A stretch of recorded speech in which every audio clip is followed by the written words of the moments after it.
အားလုံးမင်္ဂလာပါအခုကကြတော့ fashion နဲ့ career ကိုပို့ပြီးတော့ deep dive ဆွေးနွေးပြီးတော့မှာပေါ့နော်အဲ့တော့အခုဒီ fashion နဲ့ career ဆိုရင်ဒီနှစ်ခုကဘယ်ဟာကပို့ပြီးအရေးကြီးတာလဲပေါ့နော်ဒီခါလေးကြရင်ဒီနှစ်ခုလုံးကလေကျွန်တော်ရဲ့ life မှာကအရေးကြီးတဲ့အခန်းကဏ္ဍမှာပါဝင်တယ်အဲ့ဒီမှာတခါလေးကျွန်တော်တို့ကဘာကိုဦးစားပေးတင်တာလဲ personal interest ဖြစ်တဲ့အရာနဲ့တကယ် professional ကိုလည်းကျမတို့ကbalancing လုပ်ကြတာပေါ့နော်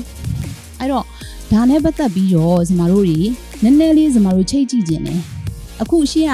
ပြောသွားတဲ့အထဲမှာလည်း fashion နဲ့ပတ်သက်ပြီးတော့လည်းအသေးစိတ်တွေပြောပြသွားတယ်ဒါပေမဲ့ဒီမှာဆိုရင် fashion နဲ့ career ကိုကျမတို့ fashion ကိုကျမတို့ hobby နဲ့ချိတ်ကြည့်ခြင်းတယ်အဲ့တော့ hobby versus fashion အဲ့တော့ hobby ဆိုတာကြတော့ကျမတို့အားလုံးသိတယ်ကိုယ့်ကိုစိတ်ပျော်စေတဲ့အရာအဲ့တော့ကိုယ့်အနေနဲ့ဥမာအဖြစ်ဘယ်ဟာကကိုယ့်ကိုစိတ်ပျော်စေတာလဲstress လုံးဝမရှိဘူးဥပမာအားဖြင့်ကရတာကိုကြိုက်တယ်ဒါမှမဟုတ်ရေကူးရတာကြိုက်တယ်ဥမာဂီတာတီးရတာကြိုက်တယ်ဒါကကြတော့ hobby ဒါကတော့အရန် simple ဖြစ်တယ်နောက်ဒီဘက်ကကြတော့ passion သူက passion ကကြတော့ပို့ပြီးတော့သူက hobby ထက်ပိုပြင်းပြင်းထန်ထန်နဲ့လုပ်ရတဲ့အရာပေါ့နော်ကျမတို့အလုပ်လုပ်တဲ့အခါမှာခါလေကြရင်ဘယ်ဟာကို passion ဖြစ်တာလဲဆိုရင်problem solving လုပ်ကြတာကို passion ဖြစ်တယ်ဥပမာအဖြစ်စမဆိုရင်လေဒီ yearly projection plan တွေတွက်ကြတာတွေနောက် budgeting ဆွဲရတာတွေဒါတွေကို passion ဖြစ်တယ်သူကအဲ့လိုမျိုးလုပ်တဲ့အခါမှာဒီဟာအကြောင်းကိုပင်ပန်းတယ်လို့မခံစားရဘူးသူကဘာလဲဆိုတော့ထမိမိဟင်းမိဒီ problem solving ကိုလုပ်မယ်ဆိုရင်လည်းအဲ့ဒီအဖြေမထွက်မချင်းကိုသူကတခါလေမအိပ်ဖဲနဲ့ကိုအဖြေထုတ်ကြတာပေါ့နော်ဆိုတော့အဲ့လိုမျိုးသွားတာအဲ့တော့ဒါကဗမာအများဆုံးရှိလဲဆိုရင်ကျမတို့အောင်မြင်တဲ့လုပ်ငန်းရှင်တွေတော်တော်များများမှာရှိတယ်ဥပမာနိုင်ငံခြားမှာကြည့်မယ်ဆိုရင်လည်း Steve Jobs လိုဟာမျိုးဒါပေမဲ့အဝေးကြီးသွားမကြည့်ဘူးကျွန်တော်မြန်မာနိုင်ငံထဲမှာလည်းအဲ့လိုအောင်မြင်တဲ့လုပ်ငန်းရှင်တွေအများကြီးရှိတယ်ဒီမှာရှိတဲ့ဒီ share တွေလည်းပါတာပေါ့နော် passion ကကြတော့ပို့ပြီးတော့ပြင်းပြင်းထန်ထန်လေ့လာရတာသူတို့ကကြတော့အရန် passionate ဖြစ်တာအလုပ်လုပ်တဲ့အခါမှာအသွေးရဲ့အသားတွေကနေပြီးတော့ဒါကိုလုပ်ချင်နေတာအဲ့တော့ဒါက passion ကိုမှကျွန်မကပို့ပြီး clear ဖြစ်သွားအောင် hobby နဲ့ချိတ်ကြည့်တာနောက်တစ်ခုကကြတော့ကျွန်တော်တို့ career အခုဒီနေ့ခေါင်းစဉ်ပဲအဲ့တော့ career ကိုဆိုရင်ကျမတို့တွေဘာနဲ့ချိတ်ကြည့်မလဲဆိုရင်ကျွန်မ job ဆိုတဲ့အရာလေးနဲ့ရှင်ကြည့်ကျင်တာပေါ့နော်အဲ့တော့ job versus career ဆိုရင် job ကကျမတို့ရဲ့နေထိုင်မှုအတွက်စားသောက်နေထိုင်မှုအတွက်လုပ်ကိုလုပ်ကြမယ်အရာသူကကြတော့ temporary အဲ့တော့ဒါလည်းဖြစ်နိုင်တယ်ဥပမာအပြင်ကျမတို့ကြောင်းတက်တဲ့အခါမှာpart time အလုပ်လုပ်ကြတာမျိုးအဲ့တော့ဒီစားသောက်နေထိုင်မှုအတွက်အလုပ်တစ်ခုကလူတိုင်းလုပ်ကိုလုပ်ကြတာအဲ့လိုလုပ်ကြတာဖြစ်တဲ့အတွက်ကြောင့်ကျမတို့အရှိရ hobby နဲ့ဒီကျမတို့ job နဲ့ပြန်ချိတ်မယ်ဆိုရင်အကယ်၍ကျမကစားသောက်နေထိုင်မှုအတွက်ကျမဝါသနာပါမပါအလုပ်တစ်ခုကတော့နေ့ဘက်မှာလုပ်မယ်ဒါပေမဲ့ဂီတာတီးတာဝါသနာပါတယ်အဲ့တော့ညဘက်မှာဘားတွေမှာဂီတာလိုက်တီးမယ်ဒါဆိုရင်သူဒီတနေ့တစ်ချိန်မှာကန်ကောင်းရင်ပောက်သွားနိုင်တယ်ဆိုတော့အဲ့လားပေါ့နော်အဲ့တော့ဒါပေမဲ့ကျမတို့ကပြန်ကြည့်တဲ့အခါမှာဒီဝါသနာအရာအလုပ်လုပ်ရင်းနဲ့အောင်မြင်သွားတဲ့သူကဘယ်လောက်ရာခိုင်နှုန်းရှိလဲပေါ့အဲ့ဒါကိုလည်းပြန်ပြီးတော့ချိန်ထိုးကြည့်ရတကယ် methodology ရဆိုရင်အမှန်ကြီးဆိုပြီးတော့အကြောင်းအစားပေးရတဲ့အခါမှာအောင်မြင်တဲ့ချိန်တိုင်းမှာဘယ်လိုမှမလဲဆိုတာအရင်ကရှားအဲ့ဆိုရင် okay ဒါဆိုရင် job ကိုတည်နောက် career ကျတော့တကယ်ကို professional လမ်းကြောင်းပေါ်ကိုသွားတာသူဒီ goal oriented သူဒီskill development လုပ်ရမယ်သင်ကြားမယ်လေ့လာမှာအများကြီးရှိတယ်အဲ့တော့ job နဲ့ career ကိုကျွန်တော်ကချိန်လိုက်နေဆိုပြီးအကယ်၍များဒီ job စားတော့နေထိုင်မှုအတွက်အလုပ်ကိုကျွန်တော်ကဘယ်လိုလုပ်လဲဆိုတော့ဒီမှာ stage 1မှာ entry level နဲ့အရင်ကလုပ်နေတာ okay အဲ့ကနေပြီးတော့မှဒီအကြောင်းနဲ့ပတ်သက်တဲ့လေ့လာပြီးမှုတွေထပ်ပြီးတော့လေ့လာမယ်သင်တန်းတွေထပ်တက်မယ်အဲ့လိုတက်ပြီးတော့ skill development လုပ်ပြီးတော့သူကဘာဖြစ်နိုင်လဲဆိုတော့ senior level လို့ဖြစ် sales director ကြီးဖြစ်နိုင်ငါပြောပေါ့နော်တကယ်တမ်းကျွန်တော်တို့က hobby ကနေပြီးတော့လေ passion ဘက်ကိုပြောင်းလဲလာနိုင်တယ်ကို career ကိုတိစောက်ဖို့အတွက်လေ job ကအခြေခံအဆင့်နဲ့ဖြစ်သွားနိုင်တယ်အဲ့တော့ဥပမာအဖြစ်ကျမတို့တွေ coffee တောက်ကြတာအရန်ကြိုက်တယ်ဥပမာအဖြစ်ပိတ်ရက်မှာ coffee ဆိုင်လေးထိုင်ပြီးတော့ coffee တောက်ကြတာကြိုက်တယ်ဆိုပါစို့ဒါဆိုရင်သူ့ရဲ့ passion က coffee အကြောင်းကိုလေ့လာပြီးတော့ coffee ဆိုင်အဲ့လိုလှလှလေးဖွင့်ခြင်းနေဆိုတာမျိုးဖြစ်သွားနိုင်တယ်အဲ့တော့အဲ့လိုမျိုး coffee ဆိုင်ဖွင့်မယ်လို့သူက passion ရှိပြီဆိုရင်လေ့လာမယ်လေ့လာတဲ့အရာတွေထပ်လေ့လာမယ်အဲ့လိုလုပ်ပြီးတဲ့အခါမှာဒီ coffee ဆိုင်ကြီးအများကြီးတိုးပွားပြီးတော့လေဖွင့်တဲ့အရာသူ့ရဲ့ career ဖြစ်သွားနိုင်တယ်နောက်တစ်ခုကကြတော့အကယ်၍ okay ဒါက coffee ဆိုင်နောက်ထပ်ဥပမာတစ်ခုဆိုရင် fashion အနေနဲ့ဇမသည်အဝတ်စားဒီဇိုင်နာအဝတ်စားဒီဇိုင်းတွေကိုဖန်တီးရတာကြိုက်တယ်အဲ့တော့ဒါကကိုယ့်ရဲ့ passion အဲ့ဒီတော့ကြောင့်ကိုယ့်ရဲ့ career ကိုဘယ်လိုလုပ်လို့ရလဲဆိုရင် fashion designer အနေနဲ့သင်တန်းတွေတက်တင်တာကိုတက်မယ်လေ့လာတင်တာကိုလေ့လာမယ်အဲ့လိုလုပ်ပြီးတဲ့အခါမှာmarketing ဆိုတော့ brand ကမပါလို့မပြီးဘူးအဲ့တော့ leading brand တစ်ခုကိုတည်ဆောက်လို့မရဘူးလား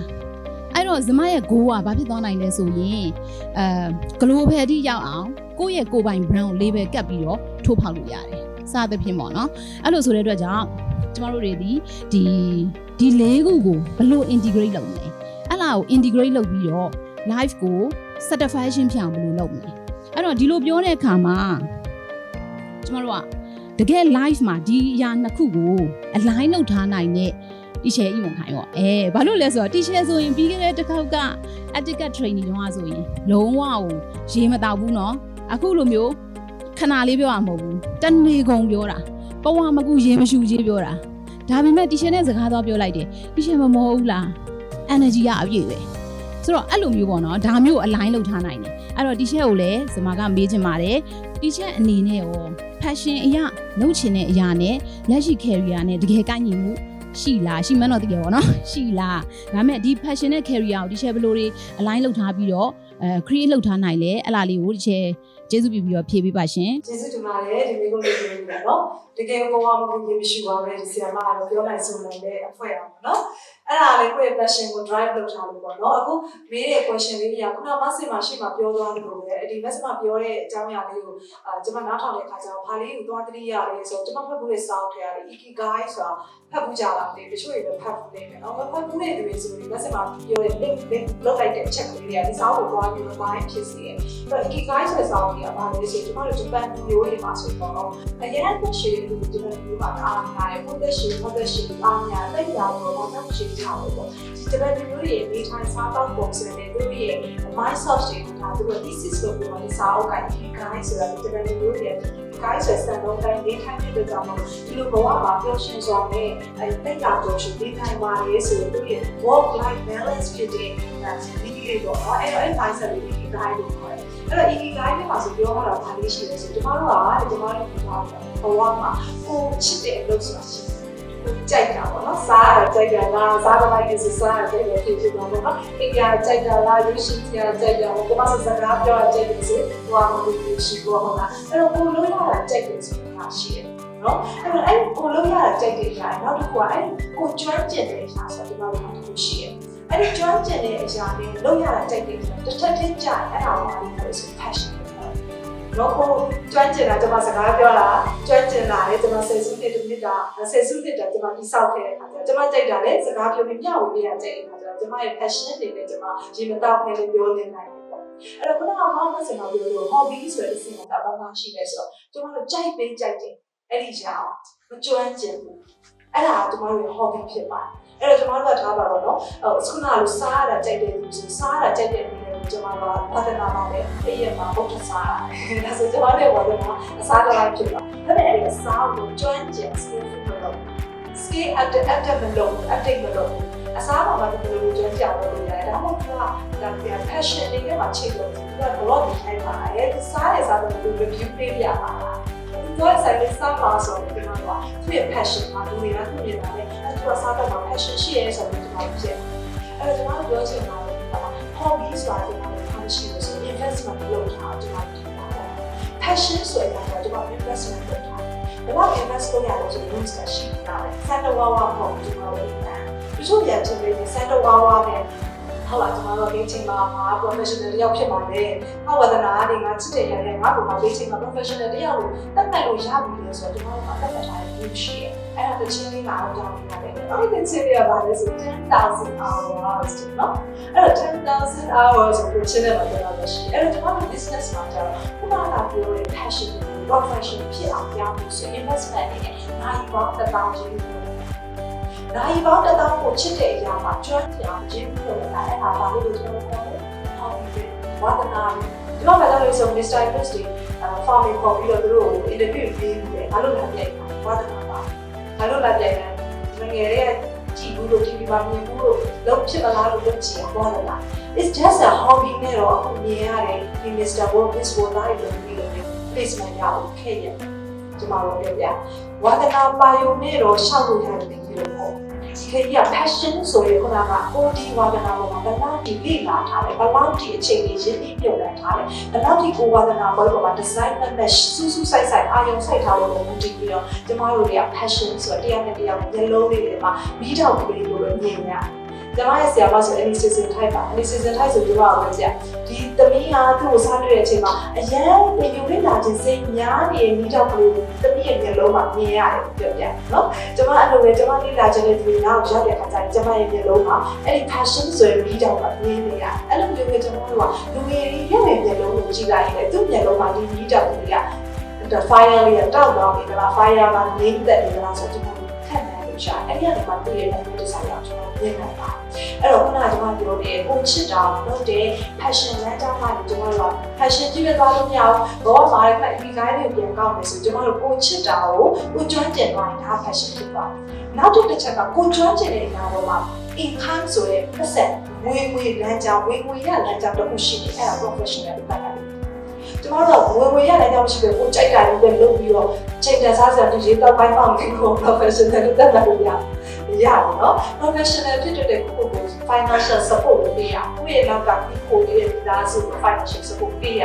တဲ့အခါကျတော့ကျွန်တော်ဒီအတွက်ဝင်လမ်းကြောင်းတိဆောက်တယ်လို့အဲ့တော့တိဆောက်တဲ့အခါမှာကျွန်တော်တို့ professional တင်ရောက်ဆိုတော့မှဒီအတွက်ကိုကျွန်တော်တို့ဝင်ကြည့်ရလက်ခံတယ်အဲ့တော့ passion တွေကိုကျွန်တော်တို့ professional ဆိုတဲ့လမ်းကြောင်းသွားတဲ့အခါမှာခုနကကျွန်တော်ပြောခဲ့နိုင်ပေါင်းတစ်သောင်း investment လုပ်ရ investment လုပ်တဲ့အခါမှာကျွန်တော်တို့အများကြီးအစားလို့ကျွန်တော်တို့ 2C တွေ share လုပ်ပေးတယ် C နှလုံးပုံလို့ပထမစီရပါလို့ဆို commitment practice ကိုယ့်ရဲ့ဒီ passion ကလေ့ကျင့်ဖို့လိုတဲ့ passion ဟုတ်ပါဘူး။ဥပမာထားပါတော့ကိုယ့်ရဲ့ဝါသနာကကိုက miss ပြိုင်တာဆိုလို့ရှိရင်လမ်းလျှောက်လေ့ကျင့်ရတယ်နော်။လမ်းမလျှောက်လေ့ကျင့်မယ်ဆိုတော့တော့ခဏမစနေလို့ပောက်ရလဲနေလို့ရှိရင်တော့ရဖို့ဖြစ်နေတာနော်။အဲ့တော့ commitment practice ကိုအလုံးနဲ့ပတ်သက်တဲ့လေ့ကျင့်ရမယ့်အရာပါရှိတယ်။အရာသမားဆိုတဲ့ဒီအရာသမားအတွက်ကိုကျမတို့တွားပြီးတော့ new customer ကို approach လုပ်ပြီးတော့ချင်းကပ်ရမှာလေသူ့ရဲ့ new practice ပဲအဲ့ practice ကိုကျမတို့ design နဲ့လုပ်ရမယ်ပထမစီရအောင်လေ့လာရမယ်နောက်ဆိုရင်လေ့ကျင့်ရမယ်ပေါ့နော်လက်တွေကိုစီရမယ်နောက်ပြောမယ့်ဒုတိယစီရမှာ continuous learning စဉ်ဆက်မပြတ်လေ့လာနေရအောင်ကျမတို့ကကိုယ့်ရဲ့ passion ဆိုတဲ့အရာလေဒီနေရာကြီးမှာပဲပုံစံဝက်ကြီးမှာတစ်ချိန်နဲ့ရက်နေတာပေါ့ကျမတို့ဝါသနာပိုင်းတိုက်တဲ့နေရာတွေကတိုးတက်လာတဲ့ဤပညာတွေဖြစ်ပြီးပြောင်းလဲလာတဲ့အရာသူတို့မှလည်း version အသစ်တွေနဲ့ဟုတ်လားဖုန်းလာမှာ model တွေအများကြီးထွက်တယ်ပဲကျမတို့ဝါသနာပါတဲ့အရာတွေကလည်းနေရာဆုံးနယ်ပယ်ဆုံးကနေပြီးတော့ကျမတို့နောက်ဘက်အသစ်တွေအများကြီးဖြစ်တဲ့ဖန်တီးနေတယ်အဲ့ဒါကိုကျမတို့က AI ကိုပေါ်လာတယ်ဒီ AI ကိုကျမတို့မျက်ခြေမပြတ်လေ့လာနိုင်ရတယ်သိယူရတယ်ဒါမှကျမတို့ကြိုက်တဲ့အရာတွေကျမတို့က antique ကြီးကြံနေပါတော့ဟုတ်ပြီကျမတို့က antique တွေဘယ်လိုဘယ်ကိစ္စတွေးခေါ်ရဲဘယ်ကိစ္စ idea တွေဘယ်ကိစ္စပါလဲသွားလုပ်လိုက်လို့ပြောခဲ့တာလေအဲ့တော့ကျမတို့ up to date ဖြစ်တဲ့ continuous learning ကိုစဉ်ဆက်မပြတ်လုပ်ရတယ်ဒီအရာနဲ့ပတ်သက်တဲ့လေ့ကျင့်မှုကို design မမတ်နော်ခဏလေးလုပ်လိုက်ခဏလေးပေါ်လိုက်ပြောက်လိုက်ပြီးပုံနေတယ် commitment practice ဆိုတဲ့ practice ကိုကျွန်တော် design နဲ့လုပ်နေရတယ်အဲ့ဒီလိုမျိုး 2C ကိုကျွန်တော်တို့နိုင်ပေါင်း1000ဆိုတ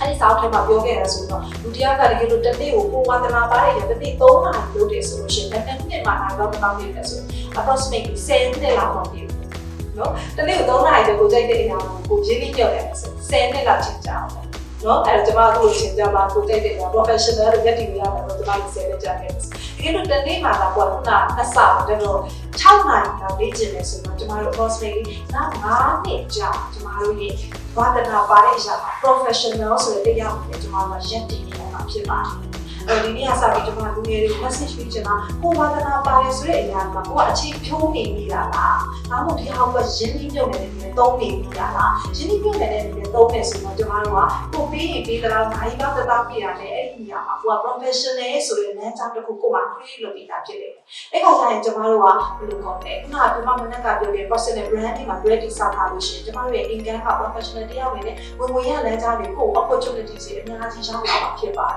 ်အဲ့လိုခုနကဘာစမှာဒီလိုပေါ့နော်အဲ့တော့ passion ကနေကျွန်တော်တို့ profession ဆိုတဲ့အရာအဲ့ဒီ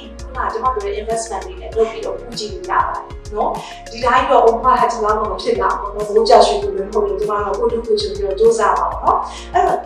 ့နောက်တစ် journey တော့ကြရတော့ကျွန်တော်ပြောချင်တာ profession တဲ့ဒီနေ့ကောင်းစင်မှာကျတော့ passions to profession ပေါ့ passions to career ပေါ့အဲ့တော့ career ဆိုတာကျတော့ professional လို့မတူ professional ဆိုတော့ကျွန်တော်တို့ဒီလုပ်ငန်းမှာတမန်တော်ကြောင့်လုပ်ပါတယ်ကျွန်မဆို coaching လုပ်တဲ့ဘက်မှာ professional နဲ့ရည်ရွယ်ချက်တွေ coaching မှာဘာဘိုင်း coaching လို့ ethical coaching နဲ့ကျွန်မ ethical coach လုပ်တဲ့ဒါကျွန်မ professional career means ဒီအဲ့ဒီကိုယ့်ရဲ့ professional ကိုဘယ်လို develop ဖြစ်အောင်လုပ်ပါတယ်ဘယ်လို skill တွေ update လုပ်ပါတယ်ဘာမှမပြောဘူး job နဲ့ career နော်ဘယ်လို skill တွေ update လုပ်ပြီးတော့မှကိုယ့် career ကိုကျွန်မဆို attractiveness ဆိုတဲ့နေရာကို founder လုပ်တဲ့အဲ့ဒီကမှတင်နန်းသူတွေတို့ကျွန်မတတိလို့အနက်ပေးနိုင်အောင်ကျွန်မ overseas တက်တဲ့ online နဲ့ပေးနိုင်အောင်အဲ့ online ကျွန်မဒီလိုမျိုးတွေကျွန်မရဲ့ network ကိုဖြန့်ချီတယ်အဲ့ဒါတွေကကျွန်မ career ဖြစ်ပါတယ်မြင်လားတွေ့တော့အဲ့တော့ကျွန်တော်တို့ professional ဆိုတော့ကိုဒီအလုပ်မှာနိုင်ကောင်း1000ချင်းပြီးတော့လည်းကျွမ်းကျင်သွားဆရာဖြစ်သွားပြီဒီညလေးကျွန်တော်တို့ဝင်လိုက်တော့ဒီစောက်တယ်ဆို professional ဖြစ်လာဒါပေမဲ့အဲ့ဒီတော့တူတယောက်နဲ့ရည်ရည်ဒီ network ကြီးတစ်ခုလုံးနဲ့ကျွန်တော်တို့ရဲ့လုပ်ငန်းကို strategy နဲ့ဒီချက်မကရေရှည်ပေါ် long lasting ခံအောင်သွားမယ်ဆိုတော့ career ဆိုရင်လည်းဖတ်ပြီးကြည့်သွားတယ်အဲ့တော့နောက်တဲ့ကျွန်မပြောပြဖတ်ပြီးတော့ passions to profession နောက်တဲ့ကိုပြည့်စက်တာတော့ professions to career ဖြစ်ပါတယ်အဲ့တော့ professions to career တော့ကျွန်တော်တို့ဘာတွေဖြစ်ပြီးရှင်းပြရလဲဆို business knowledge တွေ business လုပ်ရတော့မှာဖြစ်တယ် business နဲ့ပတ်သက်တဲ့ knowledge တွေကိုယ့်ရဲ့ market ကိုသိရအောင်ကိုကဒီ business တွေကိုဒီ market ကိုကြည့်ပြီးတော့ market opportunity ကကိုယ်မှာဖြစ်ရပါတယ်ဘယ်လို challenge တွေရှိနေလဲ past analysis တွေကျွန်တော်တို့သိရတော့ကိုယ့်ရဲ့ market ကို past analysis နဲ့challenge တွေကြည့်ပေရတော့ဖြစ်နိုင်မှုရှိတယ်ပေရတော့ဖြစ်နိုင်မှုရှိပေရတွေကတော့ချင်းချောင်းနေတယ်နောက် goals တွေကျွန်တော်တို့ချမှတ်တယ်လုပ်ငန်းတစ်ခုလုပ်ပြီးလမ်းပြောက်ပြီးဟိုပြောတာလုပ်လိုက်ဒီပြောတာလုပ်လိုက်တားပြတယ်ဖက်တယ်လုပ်လို့များကို business ရဲ့ special goals တွေချမှတ်ရအဲ့တော့ goals တွေချမှတ်တယ်ကျွန်တော် past analysis တွေလုပ်မယ်ကိုယ့်ရဲ့ market ကိုသိမယ်နောက်ကိုယ့်ရဲ့ network ကိုတည်ဆောက်ထားမယ်အဲ့ဒါမှကျွန်တော်တို့ career ဆိုတဲ့အကြောင်းကို profession ကနေဆွဲခေါ်သွားပြီ။အဲဒါဆို professional ဆိုတဲ့နေရာမှာလည်းရက်ပြီး career ที่မသွားနိုင်ဘူးလည်းရှိတယ်။အဲ့ဒါကြောင့်ဒီကအားနေလို့ကျွန်မကပြောတဲ့ sector အားနေသွားတယ်။ကိုယ့်ရဲ့လုပ်ငန်းကိုဒီ strategy နဲ့တည်ဆောက်တာဒီ format တိုင်းကို align လုပ်ထားအောင်။ network တစ်ခုချိန်ထားတဲ့အခါမှာကျွန်တော်တို့ professional တွေနဲ့ပဲဒီ sector ရက်ပြီးတွေ့ကြတာ career path ကိုရောက်လာတယ်။အဲ့တော့ career path ကိုရောက်ဖို့ဆိုကျွန်မကပြောတဲ့ knowledge တွေကျွန်မရဲ့လုပ်ငန်းနဲ့ပတ်သက်တဲ့ကိုယ့်ရဲ့လုပ်ငန်းနဲ့ပတ်သက်တဲ့ analysis တွေလုပ်ထားအောင်။နော်အဲ့တော့ကျွန်မညာဝင်ပြီးခဲ့တာကျွန်မကိုယ်တိုင်တော့ဒီလိုပုံစံနဲ့ align လုပ်ပါတယ်ကျွန်မအစတော့ကျွန်မ business ရဲ့ကျွန်မ physiotherapist ပေါ့ physiotherapist ဆိုတော့ခန္ဓာကိုယ်ကအကျော်စိတ်ပညာရှင်ဖြစ်တဲ့ကျွန်မစိတ်ထဲမှာလုပ်ပါတယ် physiotherapist နဲ့အဲ့တော့ကျွန်မရဲ့skills ပေါ့ကျွန်မရဲ့ skills ကဒီစကားအများကြီးပြောလာတယ်ကျွန်မမကြိုက်ဘူးကျွန်မရဲ့ skills develop ဖြစ်လာတာပြအောင် okay စကားတိုင်းပြောတော့ business idea နဲ့ပတ်သက်ပြီးတော့လည်းကျွန်မအများကြီးမတွေ့ဘူး instruction ပေးတယ်ဘာလို့ဆိုရအောင်ပါကျွန်မတောင်းချင်လုပ်ပေးလိုက်တယ်ဒါကျွန်မရဲ့အရှင်တော်ကနောက်ထပ်10နှစ်ကျော်ကကျွန်မရဲ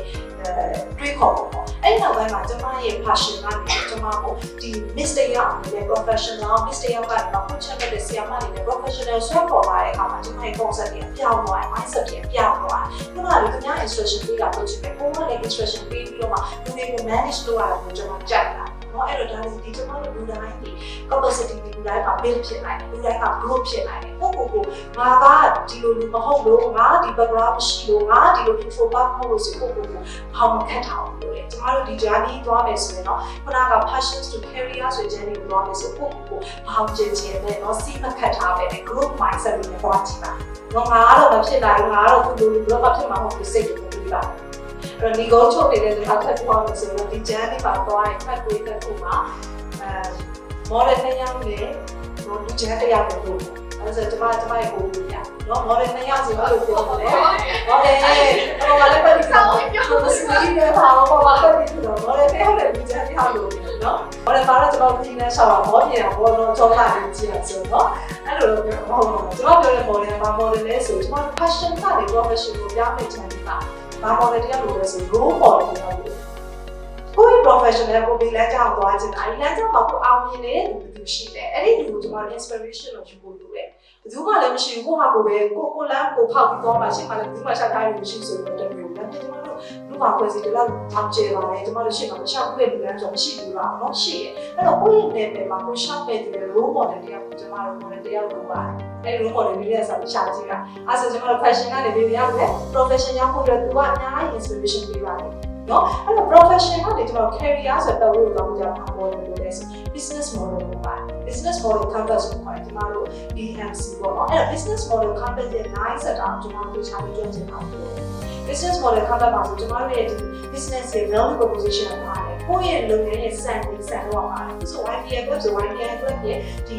value proposition ကိုပါတယ်ခုနကပြောတာဒီရရတယ်ပြောတော့ဒါတို့ရဲ့ value proposition ဖြစ်တယ်ဒီဘက် value proposition ဖြစ်တယ်ဘယ်လိုပဲကျွန်တော်တို့လုပ်တဲ့အခါမှာကိုယ့်ရဲ့စံချိန်စံတော့ပါတယ်ဒါတို့သိအောင်ကျွန်တော်တို့ audience ကိုခဏခဏချပြရတယ်အဲ့လိုချပြနိုင်ရင်ကျွန်တော်တို့ model က strong ဖြစ်လာအဲ့ဆိုကျွန်တော် business လုပ်တဲ့အခါမှာအဆင်ပြေလာဒါကကျွန်တော် value proposition ကိုတခြား sector တွေအများကြီးရှိရတယ်ပေါ့နော်အဲ့တော့ model မြောက်ကိုလို့ပြီးသွားတယ်နော်အဲ့ model မြောက်ကိုကိုယ့်ဘဝတော့ခေါ်လာပါနော်နောက်ထပ်လူချမ်းတရားနော်လူချမ်းတရားကပါလဲဆိုတော့အဲ့တော့ကျွန်တော်ကပြောသလိုပဲကျွန်တော်တို့ဒီခရီးကိုသွားတဲ့အခါမှာခရီးတွေမချောပွေပါဘူးခရီးလဲကြက်တက်တယ်တော့သူများတစ်စက်မှာကိုကစပို့ချက်တော့ကိုရက်တင်ပြီးသွားတယ်လမ်းဖြစ်တယ်ပြီးသူများရောဝေဒနာရှိနေတဲ့ခိုက်တာရှိနေတဲ့တာပြောခဲ့တဲ့ဒီမှာဂျာနီပါဆိုလို့ရှိရင်ဟာလာတော့အများမျိုးဆို attack လုပ်တာရှိတယ်ဆိုတော့ attack လုပ်ကြတယ်ဒီမှာလည်းဒီလိုတိုက်ခိုက်နေနိုင်ကြော်ပါဗျာအဲ့လိုတိုက်ခိုက်ပြီးကြော်လာတာကိုကျွန်တော်တို့စိတ်ထဲမှာ resilience ကိုခေါ်တယ်လူကျန်းမင်းသားရှိတယ်ကျွန်တော်ကြော်လာတာနော်အဲ့တော့ဒီနေ့ဆိုတော့ကျွန်တော်ဒီနေရာထိရောက်တယ်ဆိုတော့တို့ကလူကျန်း position ရှိကြတယ်ဘာဖြစ်နော်ကျွန်တော်လည်းလူကျန်းရှိလို့ကျွန်တော်ဒီနေရာထိရက်တယ်တာပါနော်အဲ့တော့ကျွန်တော်တို့ပြောမြင်နေပြီးတော့ဒီလိုရှောက်ပြရအဲ့တော့ resilience ကိုခေါ်တဲ့ to be damage ခံတဲ့စိတ်တဲ့ကျွန်တော်တို့ဘယ်သူမှပြောမှရှောက်ပြရတော့ရအောင်ရှောက်တယ်ဆိုရင်လူကျန်းတစ်ယောက်ကိုကိုယ့်ရဲ့ဘဝမှာဆွဲခေါ်သွားပါအဲ့တော့ model တစ်ယောက်နဲ့လူကျန်းပြောပါတော့ဘဝကြီး passions ကနေ career ရောက်ပါလိမ့်မယ်လို့ကျွန်တော်ပြောချင်ပါတယ်နော်ကျေးဇူးတင်ပါတယ်ဟုတ်ကဲ့အခု sharing လုပ်သွားတဲ့အထဲမှာဇမ recap လေးနည်းနည်းပြန်လုပ်မှာဆိုတော့ဒီချက်အများကြီးကိုပြစ်သိပ်ပြီးတော့ပြောရတာနော်ဒီချက်ပြောတဲ့ information တွေအကုန်လုံးကသင်တန်းတစ်ခုပေးလို့ရတယ် course လုပ်ပြီးတော့ course တစ်ခုရနိုင်ထုတ်လို့ရတယ်ဆိုတော့အဲ့မှာ 2C အဓိကပေါ့နော် 2C ကကြတော့ဘယ်လုပ်ငန်းနယ်ပယ်မှာမဆိုအရေးကြီးတယ်ဒီချက်ပြောသွားတဲ့ 2C ထဲမှာနံပါတ်1C ကကြတော့ commitment အဲ့တော့လုပ်ငန်းနယ်ပယ်မှာဆိုရင်လည်းဇမတို့အခု corporate company တွေမှာဆိုရင်လည်း commitment မရှိဘဲနဲ့အလုပ်လုပ်လို့မရဘူးဘယ် level ပဲဖြစ်ဖြစ်ပေါ့ဥမာ entry level ပဲဖြစ်ဖြစ်ဒါမှမဟုတ်ရင် management position ပဲဖြစ်ဖြစ် तू ကအလုပ်လုပ်တဲ့အခါမှာ commitment တစ်ခုရှိရတယ်အဲ့ဒီတော့ကြောင့်ဘယ်လုပ်ငန်းမှာမဆို commitment မရှိဘဲနဲ့ဆိုရင်သူနဲ့ deal လုပ်တဲ့အခါမှာ commitment ရှိတဲ့လူကိုယုံကြည်မလား commitment မရှိတဲ့လူကိုလက်ခံပေးမလားဒါမျိုးပေါ့နော်အဲ့တော့ဒီ 1C အဲ့ commitment အရင်အရေးကြီးတယ်နောက် continuous learning ကကြတော့တကယ်လိုအပ်တယ်အဲ့ဒါကလေပညာရေးကျောင်းတက်နေတဲ့ကလေးတွေအတွက်လည်းလိုအပ်တယ်လို့ကျမတို့အလုပ်ငန်းခွင်မှာအလုပ်လုပ်နေတဲ့လူအတွက်ဆိုရင်လေကိုကအခုလက်ရှိ marketing မှာလုပ်နေရဆိုရင်ဒီ marketing နဲ့ပတ်သက်လို့ update ဖြစ်တဲ့အရာတွေကိုအများအား learning လုပ်နေရတယ်မဟုတ်ဘူးဆိုရင် तू ကအဲ့နားမှာရပ်တန့်သွားမှာနောက်ထပ်တခြားအရာတွေနဲ့နှိုင်းရှင်ပြီးတော့တကယ် competitive ဖြစ်တဲ့ market မှာဆိုရင် तू ကရပ်တည်လို့မရဘူးအဲ့တော့ continuous learning ကလည်းအရန်ကိုအရေးပါတယ်အခုနောက်ပိုင်းဆိုရင်ဘာထပ်ပြီးတော့ကျမစာအုပ်ထဲမှာဖတ်ကလဲဆိုရင် professional ကိုယ့်ရဲ့လမ်းကြောင်းငယ်ငယ်တော့အမေတို့သင်တယ်ကိုယ့်ရဲ့လမ်းကြောင်းကိုလုပ်ချင်တဲ့ဟာတစ်ခုတည်းကို design မမှတ်လို့တဲ့ဒါပေမဲ့အဲ့ design မမှတ်ပဲဒါကတော့နေရာတစ်ခုရသွားတဲ့လူတွေအတွက်ပေါ့နော်ဥပမာ marketing ကို design မမှတ်လုပ်တယ် marketing အကြောင်းပဲသိတယ်ကျန်တဲ့ financial နဲ့ပတ်သက်လို့ concept ကမရှိ sales concept ကမရှိသေပြီလေအဲ့လိုလူမျိုးကိုအစားထိုးဖို့ရမ်းလွယ်တယ်အဲ့တော့ကိုဒီနေရာတနေရာရတယ်ဆိုရင်ကိုကိုအစားထိုးဖို့မလွယ်အောင်ကိုနဲ့မဆိုင်တဲ့တချို့သောအရာတွေမှာ concept ရှိရမယ်အလားတွေပါတတ်ထားရမယ်အလားဆိုရင်အခုလို AI ခေတ်ကြီးမှာအစားထိုးလို့ရမ်းလွယ်တယ်အဲ့တော့ကိုက professional ကိုရဲ့လမ်းကြောင်းတစ်ခုတည်းပေါ်မှာမဟုတ်ဘဲနဲ့နောက်ထပ်မာတီတခြားလုပ်ငန်းတွေကိုပါ knowledge ရှိနေမယ်အတိုင်းတာတစ်ခုထိလုံးသက်နေမယ်ဆိုရင်အစားထိုးရတာမလွယ်တော့ဘူးဒါကကြတော့ competitive market ထဲမှာရပ်တည်ဖို့အတွက်ပေါ့နော်ဒါလေးကတော့ချိတ်ဆက်ပြီးတော့ပြန်ပြီး recap လုပ်ပေးတာနောက်တစ်ခုကကြတော့ဒီချက်ခုနပြောသွားတယ်ကျွမ်းကျင်ဖို့အတွက်investment တစ်ခုခုကိုလုပ်ချင်တဲ့အရာကို investment လုပ်မယ်ဆိုရင်နိုင်ပေါင်း1000လုပ်ကြမယ်အဲ့တော့အဲ့လာကြတော့ခိုင်ဆန်းပေါ့နော်ဇမငငယ်တော့သင်တန်းတက်ကြတဲ့အချိန်မှာကြားမိတာခိုင်ဆန်းလောက်တာဂျပန်တွေက Toyota ကလား Honda လားတော့မသိဘူးသူကခိုင်ဆန်းကကြတော့သူ့ရဲ့ဒီလောက်ဆောင်ချက်မှာ process မှာတခုမှားတယ်ဆိုရင်အဲ့လောက်ပြန်ပြင်တာအဲ့ process ကိုပြန်ပြင်တာအဲ့လိုပြင်တဲ့ဟာက Toyota အောင်မြင်တယ်ဟုတ်တယ် Toyota အောင်မြင်တယ်ဆိုတာခိုင်ဆန်းဘယ်နှကြိမ်လုပ်ပြီးမှအောင်မြင်တာလေတဲ့အဲ့လားဇမမှတ် if I'm not wrong ပေါ့နော်တသိန်းအခါတသိန်းလုပ်ပြီးတော့မှ तू ထုတ်တဲ့ကားအဲ့ကားရဲ့ process တခုမှာမှားနေတဲ့ဟာကအခါတသိန်းခိုင်ဆန်းလုပ်ပြီးတော့ဇမတို့မြန်မာတွေကကြတော့ဒါprocess ကိုပြန်ပြင်တာပေါ့အဲ့လိုမျိုး adjustment လုပ် alignment လုပ်ပြီးတော့မှ तू အောင်မြင်ခဲ့တာပေါ့နော်ဒါလေးကိုလည်းချိတ်ဆက်ပြီးတော့recap လုပ်ပေးခြင်းနဲ့နောက် passion ကနေပြီးတော့ career ကိုမရောက်ခင်မှာ professional အနေနဲ့တခုရှိတယ်အဲ့ဒါလက်ရှိကျမတို့တော်တော်များများရောက်နေတဲ့နေရာပေါ့နော်top level management တော့မဟုတ်ဘူးပေါ့နော်ဥပမာ middle level management မှာလူတော်တော်များရောက်နေတဲ့နေရာအဲ့တော့အဲ့ဒါလေးလည်းအရန်ကောင်းပါတယ်ကျေးဇူးအများကြီးတင်ပါတယ်အဲ့တော့ဒီ professional ကနေပြီးတော့ career ကိုတက်ဖို့အတွက်သူကမတိပဲနဲ့တော်၎င်းတိနဲ့မလုံနိုင်တာတော်၎င်းရက်တက်နေမယ်ဆိုရင်ရောက်တင်တဲ့လောက်မရဘူးပေါ့နော်အလကားပဲဆိုတဲ့အတွက်ကြောင့်ဒါလေးလည်းဒီချက် sharing လုပ်ပေးတာကျေးဇူးအများကြီးတင်ပါတယ်နောက်တစ်ခုကနောက်ဆုံးတစ်ခုကကြတော့ဇမမှတ်မိလိုက်တာဒီချက်ပြောသွားတဲ့ထဲမှာ fixed mindset နဲ့ growth mindset ဒါဒီလည်းအရန်ရေးကြီးတယ်လုပ်ငန်းလုပ်တဲ့အခါမှာပဲဖြစ်ဖြစ်ကြောင်းတက်တဲ့အခါမှာပဲဖြစ်ဘာပဲလုပ်အဲ့ဒီမှာ growth mindset တာမရှိဘဲနဲ့ fixed mindset နဲ့တာအလုပ်လုပ်မယ်ဆိုရင်အဲ့လူကဘယ်တော့မှတိုးတက်မှာမဟုတ်ဘူး तू ကသူ့ကိုယ်သူ block လုပ်ထားတာအဲ့တော့ဒါကတော့လူတော်များလည်းသိထားပြီးသားဖြစ်မှာပါအဲ့တော့အကျယ်တုံးဝင်မရှင်းပြတော့ဘူးအဲ့တော့ fixed mindset နဲ့ growth mindset မှာလည်းကျမတို့တွေဒီကိုယ့်ကို growth mindset ဖြစ်အောင်အမြဲတမ်း open mind နဲ့ဖြစ်အောင်နေပြီးတော့လုပ်ငန်းအောင်လုပ်သွားမယ်ဆိုရင်ကိုယ့်ရဲ့သက်ဆိုင်ရာ နယ်ပယ်အသီးသီးမှာအောင်မြင်မှာမလွှဲပါပဲဟုတ်တက်လက်ပြီးတော့ကိုဆိုင် so smart ပေါ့နော်ကိုဆိုင်ရဲ့ fan တယောက်လည်းပါလာတယ်ဇမခေါ်လာပြီးတာကိုဆိုင်ရဲ့ fan ဇမခေါ်လာပြီးတာဟိုးဘက်တောင်းပါညူရောင်လေးနဲ့ကိုဆိုင်နဲ့အယောင်လေးနဲ့ဆင်တယ်လို့ပဲကျေးဇူးပါဟုတ်အဲ့တော့ကိုဆိုင်ကကြတော့ဂျာသိငယ်မှာသွားပြီးတော့မြန်မာနိုင်ငံကိုစားပြုနေနေလဲရှင်ပြိုင်ခဲ့တယ်ပြီးတော့လက်ရှိမှာလည်းဒီကျောင်းပေါ့နော် EEC Language Academy ရဲ့ founder လည်းဖြစ်တယ်အဲ့တော့ဒီလိုအောင်မြင်မှုတွေရဖို့အတွက်ကိုဆိုင်ဘယ်လိုတွေလှုပ်ဆောင်ခဲ့လဲဆိုတာလည်းကျမတို့ sharing လုပ်ပေးစေခြင်းနဲ့ကိုဆိုင်မှာကြတော့ဒီ passion career နောက်ကိုဆိုင်ရဲ့ dream ကိုအခုလက်ရှိအနေထားမှာဘယ်လိုတွေလှုပ်ဆောင်နေလဲဆိုတဲ့ဟာလေးလည်း audience တွေ young leader တွေလေ့လာမှတ်သားလို့ရအောင် sharing လုပ်ပေးပါဦးဟုတ်ကဲ့ပါဒီခုနဲ့စီစဉ်နိုင်ပါတယ်ကျွန်တော်ကနေစဉ်ရရွာတီကနေဒီ package ကိုနော် share တိုင်းဒါတရားနေကို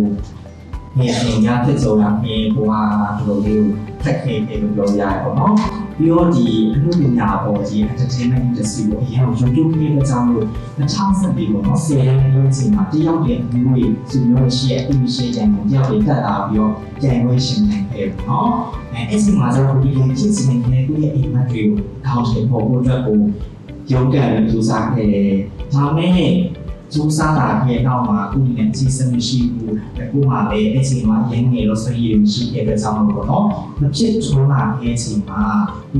မိသားစုတော့လည်းဖြစ်ဖြစ်လာတယ်ပေါ့နော်မိသားစုလည်းတော်တော်စိတ်ဖြစ်လာတဲ့အချိန်မှာ2010လောက်ကိုနေမှာကိုပြင်ပြောသွားနေရတယ်ပေါ့နော်အချိန်မှာကျောင်းလည်းလည်းပြောက်တယ်ပြောအချိန်မှာပဲကိုကဒီတက်ကတော်ကနေကိုရခဲ့ချိန်ပေါ့နော်အများစုကဒီမှာဒီမှာကိုနေဆိုရှင်တက်ကတော်ပြရနဲ့တက်ဝဲချောင်းပေါ့လောက်ကန်နေစာလို့ရှာလို့ဆိုင်ပေါ့နော်ကိုနေရာဆောင်ကိုတကယ် passion ဖြစ်တဲ့ဒီ dream ကိုလုပ်ချင်တယ်ဒါပေမဲ့လုပ်ခဲ့တယ်လုပ်ခဲ့လောက်နေရာရောက်ခဲ့ပေါ့နော်မဖြစ်ချုံခဲ့တဲ့ဆောင်လို့ဒီ2019မှာကိုအနေနဲ့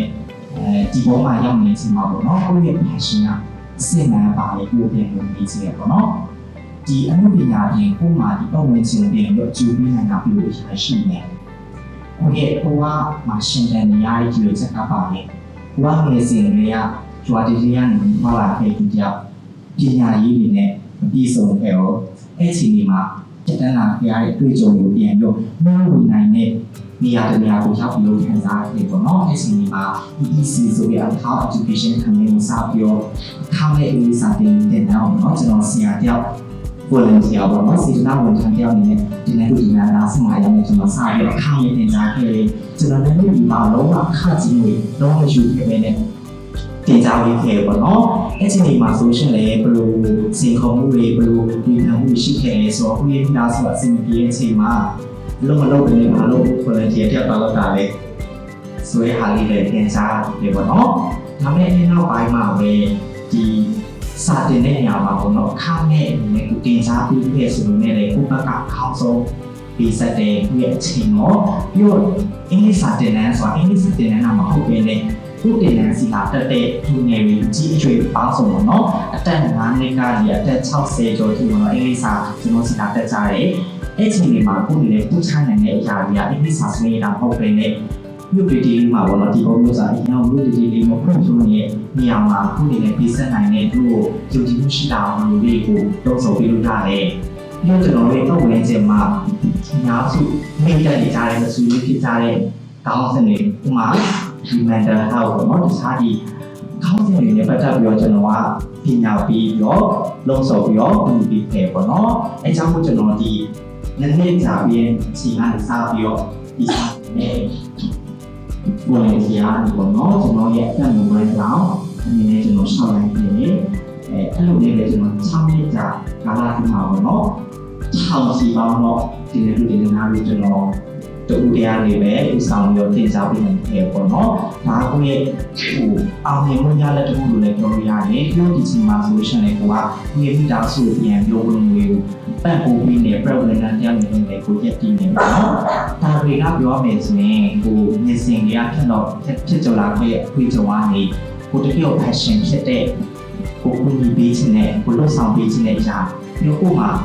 ပေရာမျိုးကိုcontribute လုပ်နိုင်တယ်ဒီဆက်နိုင်လဲဆိုတာနဲ့ပြန်ပေါင်းဆက်ပြီးတော့ဒီစာတင်တဲ့နေရာမှာပေါ့နော်ဒီအမှုပညာနဲ့ပြန်ပြီးတော့ထပ်ပြီးတော့ကိုလှုပ်ဆောင်ပေးနိုင်တဲ့လူငယ်တွေကိုဒီစင်ရှိမှာစကားပြောကြံပွဲပေါ့နော် talk show ကျွန်တော်လုပ်ပြီးရပြီးတော့တခြားပိုင်းပေါ့နော်ကျွန်တော်စီမံတာတက်တက်ကလေးဒီကလေးတွေမှာပေါ့ပါလူငယ်အများစုကတင်တဲ့ကိုပြီးလိုက်တာနဲ့ကြုံကြည်မှုကိုရှိလာတယ်ကိုပြီးတော့ချက်တက်လာတယ်ပြောင်းလဲလာတယ်ဆိုပြီးအရာတွေပြန်ကြားကျွန်တော်အနေနဲ့ဒီဖြစ်နေရပေါ့နော်ဒါတော့ကျွန်တော်ဒီ passion ကနေကိုယ့်ရဲ့ career ကိုစူးစမ်းပြီးတော့လှုပ်ဆောင်ခဲ့ပိုင်းပေါ့နော်ပြီးတော့ dream အနေနဲ့ဆိုလို့ရှိရင်ကျွန်တော်ကဝင်းခေါ်လာခဲ့ကျော်တီပြီးတော့လက်ရှိနေနေတဲ့မြို့တီလေးမှာဒီလိုအမှုပညာဆိုတာဥချိန်ပြီးပေါ့နော်လုပ်နေပြီဆိုတော့လောကပြောင်းမှမရှိသေးဘူးပြီးတော့အမှုပညာမရှိတော့ဒီလိုနိုင်ငံခြားမှာကိုစားပြုပြီးတော့ရှင်ပြိုင်ဖို့တူဆိုတာကိုချိန်နေမရှိသေးဘူးပေါ့နော်အဲ့ချိန်ဒီမှာလေကွာတာမန်လူအင်္ဂလိပ်စာဆရာတောင်းနေနေပဲဒီလို event တွေရှိရယ်ပြီးတော့လည်းအများစုကဒီ representative ပေါ့နော်နိုင်ငံကိုစားပြုကောင်းတရားနေနေလူယူချင်နေရမှာတက်မှတ်ထားတဲ့ stereotype တွေရှိရယ်ပေါ့နော်ကျွန်တော်ကတက်မှတ်ထားတဲ့စံချိန်တွေမှာလည်းပေါင်းလို့နေတယ်ပေါ့နော်ကွာတာမန်လူတရားနေနေသူရဲ့အိမ်မက်ကငငယ်စင်ရမ်းမလာခဲ့အိမ်မက်နေနေပဲတခါလေဆိုရှင်ဖြစ်ကောဖြစ်ပါမှာပေါ့နော်အဲ့လိုဖြစ်ခဲ့ပေါ့နော်ဒါပေမဲ့လည်းအခုဆိုရင်2014ကကျွန်တော်စာပြလုပ်ခဲ့အချိန်เนาะပြီးတော့ amazing ညနေကိုဖြစ်ချင်တဲ့အိမ်မက်တွေဒီခါလေးဆိုရင်တောင်းလို့ကြည့်တော့ငါတနည်းနည်းမှာအဲ့လိုတောက်ပါနိုင်ပါမလားဘောတောက်ပါနိုင်တယ်အဲ့လိုဘောတော့ဝေးကုန်းလေးတဲ့အများကြီးတော့တဲ့အဲ့လိုကနေကျွန်တော်အိမ်မက်တွေမိုက်ခဲ့အခုဆိုရှင်လည်းအိမ်မက်ကိုအောင်ဖြစ်ပေါ်နိုင်ခဲ့ပြီဆိုနေတဲ့ကျွန်တော်အိမ်မက်ဒီဆက်ပြီးတော့မတ်တော့လေပေါ့နော်ဒီနေ့ကြောင်းနေဖြစ်နေတဲ့ဆန္ဒတွေပြောကိုယ်တက်အောင်ဟုတ်ပဲနဲ့ကိုလိုပဲကိုကြည့်ပြီးတော့ဒါတကားယူရတဲ့လူတွေကိုစီကနေအင်အားယူရတဲ့လူတွေပေါ့နော်ပို့ပြောလေတိုင်းတော့ချက်စားဖြစ်မှာပေါ့စီစဉ်နေကိုဆိုင်ကျေးဇူးအများကြီးတင်ပါတယ်အခုလိုဖြည့်ပေးတဲ့အတွက်ကြောင့်နောက်အခုကကျတော့မဟန်ဒီပေါ့နော်မဟန်ဒီကကြတော့Miss World မြန်မာ2018เนาะ2018တုန်းကလည်းကျွန်တော်တို့တွေ့ခဲ့ရတယ်အရန်လည်းလှတယ်ပေါ့နော်အခုဒီထဲကိုဝင်လာခြင်းကိုဟာလှလိုက်တာဆိုတာမျိုးဖြစ်သွားတာဆိုတော့အနုပညာလုပ်ငန်းကိုလည်းမဟန်ဒီကဒီ2018မတိုင်ခင်ကတည်းကလည်းငငယ်လေးကတည်းကလုပ်ခဲ့တယ်လို့လည်းကြားခဲ့ရတယ်။နောက်အခုမဟန်ဒီခုနပြောသွားတဲ့အထက်မှာလည်းပါတယ် sharing လုပ်သွားတဲ့အထက်မှာလည်းပါတယ်ပညာရေးပိုင်းမှာလည်းအတော်လေးကို design မမတ်နဲ့ invest လုပ်ထားတာတွေ့ရတယ်။အခုလိုမျိုးလုံးဝ balance ဖြစ်အောင်လုပ်ထားတာပေါ့နော်။အဲ့လိုဆိုတော့ဒီပညာရေးကိုအသုံးချပြီးတော့မဟန်ဒီရဲ့အဲ့ career မှာဘယ်လို balance ဖြစ်အောင်လုပ်နိုင်ခဲ့လဲ။အဲ့မှာလည်းခုန sharing လုပ်ထားတာလုပ်သွားတဲ့အထက်မှာလည်းပါပါတယ်တကယ်ရွေးချယ်ရခက်တဲ့အရာတွေလည်းရှိတာဆိုတော့လေဒါလေးကိုလည်းတစ်ချက်လောက် deep dive ပြီးညှဝေပေးပါဦးဟုတ်ကဲ့ပါဟင်းရဲ့ journey ကလည်း up and down အများကြီးပေါ့နော်တော့2012ကလေးကဒီ model လောက်ကဘယ်လိုရောက်ခဲ့မှန်းတော့ကိုယ်ကမသိအမှန်တော့အမြင်တွန်းခဲ့တာပေါ့နော်ဘာဖြစ်လို့တွန်းခဲ့လဲဆိုတော့အဲ့ဒီ story လေး sharing လုပ်ပေးစတယ်ဘယ်လိုလဲဆိုတော့ဟင်းဒီကအရက်ကလည်းရှိခြေထောက်ကလည်းရှိလက်တန်းလည်းရှိခုနကြည့်လိုက်လဲခေါင်းကမြင်နေရဆိုတော့ဒါပေမဲ့လမ်းလျှောက်တဲ့အခါကျတော့လူများတွေဂျားထဲမှာတွားတဲ့အခါကျတော့ကုန်းဘာလေးလည်းမသိဘူးပေါ့နော်ကို confidence မရှိနေဘူးပြီးတော့ကြည့်လိုက်သူများလည်းစကားမပြောအခုလိုမျိုးလုံးဝစကားမပြောလုံးဝလွန်ခဲ့တဲ့ဒီ2020လောက်ကဆိုရင်ဒီ2020ဒီ introvert ဖြစ်ခဲ့အခုမှ extrovert ပေါ့နော်ဒီလုံငယ်ဒီနေ့လောက်မှာစပြီး introvert ဖြစ်လာခဲ့ရပေါ့နော်ဆိုတော့အဲ့ဒီကနေပြီးတော့စခဲ့တဲ့ journey တစ်ခုကလည်းပေါ့နော်ဒါကလည်းအနောက်က family ရဲ့ push ပေါ့နော်အဲ့ဒီဟိုအရှိမပြောရလို့ပဲ driveway တစ်ခုပေါ့အဲ့ driveway တစ်ခုနဲ့စတင်ခဲ့တယ်ဒါပေမဲ့အဲ့ balance မှာ ဘာအရေးကြီးလဲဆိုတော့ love yourself ကိုမမချင်ဘူးသူများချစ်ဖို့မပြောနဲ့ကိုအရင်ချစ်ပါလို့ကိုမချစ်ပဲနဲ့ဖြည့်ဆက်သွားလို့မရဘူးကိုလှုပ်ချင်တာအကုန်လုံးလည်းဖြစ်လာဖို့ကြတော့ကိုမချစ်ပဲနဲ့လုံးဝသူများကိုချစ်နေုံနဲ့ဒီမပြီးဘူးပေါ့နော်ဒါပေမဲ့အဓိကကဒီ journey တစ်ခုလုံးမှာ love yourself ကိုချစ်တယ်ကိုချစ်တဲ့အတွက်ကိုလုံးနေတဲ့ပြိုင်မွေးတိုင်းကိုသွားနေတဲ့ကိုစင်မတက်တာပဲဖြစ်ဖြစ်ကိုပြောနေတဲ့စကားမှာပဲဖြစ်ကိုချစ်တဲ့အတွက်ကိုအမြဲတမ်းကိုတိုးတက်အောင်ဘယ်လိုလုပ်ရင်ကောင်းမလဲကိုသူများကြီးလည်းချစ်လာဘယ်လိုလုပ်ရင်ကောင်းမလဲဆိုရဟာကနေပြီးတော့တဖြည်းဖြည်းနဲ့ grow လုပ်ပြီးတော့ balance ဖြည်းဖြည်းချင်းစီ try ရပါတော့အဲ့ try ရနေမှာအရေးကြီးဆုံး factor တစ်ခုကကျတော့ time management လူရန်က24 hours ရှိရယ်ဆိုတော့အဲ့လူတရက်ရဲ့24 hours ကို manage လုပ်တဲ့ဖို့ကလည်းအရေးကြီးရယ်ဆိုတော့ဟင်းရဲ့ journey ကိုဟင်းရဲ့တကယ် resume ကိုအကြည့်ကြည့်ချင်ဟိုခဏနေလာပြောပါမယ်ဟင်းပြပေးမယ်ဟင်းရဲ့ resume မှာဆိုရင် award တွေလည်းအများကြီးဒါပေမဲ့တစ်ဖက်မှာကြည့်လိုက်တော့လေကြားနေရလဲစတိတ်တက်ထား education ကိုဟိုလူချင်းရဲ့ diploma ရွေးဒီ diploma နဲ့ advanced diploma ရွေး advanced diploma နဲ့ bachelor ရွေးဒါပေမဲ့လေဒီဘက်မှာလည်းဟိုမပြတ်ခဲ့ဘူးဆိုတော့အဲ့ဒီဟာကိုအကုန်လုံးကိုလုံနိုင်ဖို့ဆိုတာတကယ်မလွယ်ဘူးပေါ့နော်တချို့ကြောင့်ကျောင်းတက်ရင်တက်မတက်ရင်လူပညာလို့ဆိုရဲဟာကိုလူရပြောကြတယ်ဒါပေမဲ့အဲ့ဒီနေရာမှာ time management အရေးကြီးတယ်ဆိုတော့အဲ့ time management ကိုနေနေဒီနေ့မှာဆိုရင်ဘာလုပ်မလဲဒီတစ်ချိန်လေးစာလုပ်နေလို့လေအဆင်မပြေတစ်ချိန်လေးစာလုပ်နေလို့လေစာရင်းတော်သွားပြီးတော့ကိုဆရာဝန်တောင်းမယ်ဆိုတော့တမျိုးပေါ့နော်ဆရာဝန်ဖြစ်ချင်တာတော့ပါတော့ဆရာဝန်လိုင်းသွားမယ်မဟုတ်ရင်အရင်ကလောကစာပေနဲ့ပတ်သက်ပြီးတော့လောကစာပေနဲ့ပတ်သက်ပြီးလုပ်နေတယ်ဆိုရင်လည်းစာလုပ်တာမှန်တာပေါ့နော်ဒါပေမဲ့ကိုယ့်အတွက်ကြောင့်မဟုတ်ကိုကအမှုပညာလေးလုပ်ချင်တယ်ဒါပေမဲ့ကိုယ့်ရဲ့ career မှာလည်းအောင်မြင်နေတယ်ဆိုတော့အဲ့ဒီဟာကိုနည်းနည်းလေး balance လုပ်ပြီး divide လုပ်ရအောင်မယ်ဆိုတော့ဒီနေ့မှာဆိုရင်စာလုပ်တယ်ဒီနေ့မှာဆိုရင်ကိုကနေပြီးတော့ဝါလာပါတွားရင်ပြီးတော့ကို career ကို develop လုပ်တယ်ဆိုရဟာလေးပေါ့ပြောမယ်ဆိုရင်မင်းကိုအချိန်ပေးတဲ့အခါမှာဆိုရင်အကုန်လုံးကိုဟင်းက 100% တော့မပေးဒါပေမဲ့သူများရပြောရင်မဟုတ်ဘူးလုပ်ချင်နေဆိုရင် 100% ပေးရမယ်ဒါပေမဲ့ဟင်းတက်ကကြတော့လုပ်နေတဲ့ force ကို 100% ပေးရ time ရောတခုထဲမှာပဲ 100% တော့ရင်းနှီးမြှုပ်နှံထားအောင်ဒါကကိုက double career လုပ်ချင်တာ哦ဒါဟိုဝါသနာပါတဲ့သူတွေအတွက်ပေါ့မှန်နေ 100% လုပ်တယ်ဒါပေမဲ့ကိုလုပ်နေတဲ့အချိန်လေးတော့ 100% လေး force လေးတစ်ခုနဲ့ပေါ့အဲ့လိုမျိုးလေးလုပ်လိုက်တဲ့ခါကျတော့ကို double career သွားလို့ရတယ်ဒါ double career သွားချင်တဲ့သူတွေအတွက်ပေါ့နော်ပြီးတော့အဲ့လုပ်နေတဲ့အချိန်မှာအရေးကြီးဆုံးက mindset ပေါ့ကိုကနေပြီးအခုဆိုရင်ဖတ်စကားပြောနေအားလုံးနဲ့တူတူပေါ့နော်ဒီမှာအကောင်လုံးနဲ့တူရှိမှထိုင်နေဒါပေမဲ့ဟင်းနေပြီးတော့ဖုန်းသုံးပြီးတော့ဘယ်သူမှလည်းမကြည့်ကိုကအာရုံလည်းမရဆိုတော့အဲ့လိုဖြစ်နေရဆိုဘယ်သူမှနားထောင်ချင်မလဲပေါ့နော်ဆိုတော့ကိုဒီနေရာမှာ 100% ကိုရဲ့ဒီ10 minute 2 minute 3 minute ကိုရဲ့တနာရီရဲ့အဲ့ဒီအချိန်မှာ 100% commitment ပေးရဆိုတော့ကိုယ့်ရဲ့အဲ့ဒီအချိန်လေး time management ပေါ့နော်အဲ့အချိန်လေးမှာ 100% commitment ပေးလိုက်တဲ့ဟာ force တခုအားလုံးကအကယ်၍စကလုံးတစ်လုံးရမယ်နှလုံးရမယ်အဲ့လိုရသွားရင်ဟင်းကျင်းနေပြီအဲ့ဒီကနေပြီးတော့အော်သူဒီလိုလေးလုပ်ခဲ့လို့ဒီလိုနေရောက်နေရပါလားကိုလည်းလုပ်ချင်တယ်သူ့လိုမျိုးလေးဖြစ်ချင်တယ်သူလုပ်နေတဲ့ဟာလေးကကိုယ့်အတွက်အကျိုးရှိပါတယ်ဆိုတဲ့ဟာလေးအဲ့ဒီအများကြီးတော့မဟုတ်တလုံးနှလုံးရသွားရင်တော့ဟိုအရင်ကျင်းနေပြီဒါဟန်ဒီတော့ reward ပဲဒါအားလုံးစီကပြင်ရအောင် reward ပေါ့နော်ဆိုတော့ဟန်ဒီအဲ့ဒီကနေပြီးတော့ဘာချက်ပြောချင်လဲဆိုတော့ကိုလုပ်ချင်တဲ့ဟန်ဒီဆိုတာဟန်ဒီအခုဆို live streaming တွေလုပ်နေတယ်အမေဆိုရင်တော့မနေ့ကပြောတယ်ဟန်ဒီ live streaming တွေလုပ်နေဒီလောက်အတန်တွေအရင်ကျပြီးဘာဖြစ်လို့အရင်နေမန်နေအားတွေပါနေရလဲနောက်ပိုင်းမှာ realize ဖြစ်လာဟန်ဒီအရှိမလေးအဲ့ဒါလော realize မဖြစ်ခဲ့ဘာလို့ဆိုတော့ကိုပေးလိုက်တဲ့အဲ့တမန်လေး force တွေအရင်နဲ့ပေးလိုက်တဲ့ဟာတခုကလေတခြားသူတရားကိုအရင်ပြောပါစေတခြားလူတွေကနေပြီးတော့ wow you're very inspirational 你ပြောရဟာလေးကကောင်းလိုက်တာ你ပြောရဟာလေးကငါ့ကိုပြောစီရဆိုရဟာလေးက handy to reward ပို့ပတ်စံရမှာ reward မဟုတ်ဘူးပေါ့နော်ဆိုတော့အဲ့ဒီဟာလေး reward ကဟိဘာနဲ့မှလဲလို့မရအောင်ဆိုတော့အဲ့ဒီအချိန်လေးပေါ့အဲ့အချိန်လေးမှာကိုကနေပြီးတော့တနား investment လုပ်မှာလားနှစ်နား investment လုပ်မှာလားဆိုတော့အဲ့အချိန်လေး time management လေးမှာကိုကနေပြီးတော့ commitment အဲ့ commitment ကို power 100% power နဲ့တွားရခါကျရင်ဟင်းရဲ့အဲ့လုံနေတဲ့အလုပ်တိုင်းက balance ဖြစ်သွားပါတော့အဲ့ balance ကနေမှဖြည်းဖြည်းချင်းစီ success ဆိုတော့သူ့ဘာသူ auto လိုက်လာမှာဆိုတော့ဖြည်းဖြည်းချင်းစီသူ့ဘာနေတဲ့ journey တစ်ခုကတော့ချက်ချင်းလုပ်ချက်ချင်းရတော့မဖြစ်ဘူးအဲ့တော့ balance လုပ်ရင်းနဲ့အဲ့လိုမျိုး try ကြည့်လို့ရတယ်ဒါလေးပေါ့နော်ကိုလုံးနေဟာလေးစာဖတ်တယ်ဆိုလဲ 100% 8ချိန်လေးကိုတော့9 minute ပဲဖတ်10 minute ပဲဖတ်8ချိန်လေးကို 100% commitment လုပ်ကြည့်ပါလို့ဆိုတော့အဲ့ရလေးနေပြီးတော့အကုန်လုံးလေးပေါ့နော်ဂိမ်းဟင်းကိုမေးချင်တာရှင်းနေလားဆိုရင်မေးလို့ရပါတယ်တခုခုဆိုရင်လည်းဟင်းကိုပြပြလို့ရတယ်ဆိုတော့အဲ့လိုလေးဟင်းကတော့ balance လုပ်ထားပါတယ် sharing လုပ်ပေးချင်လည်းရပါတယ်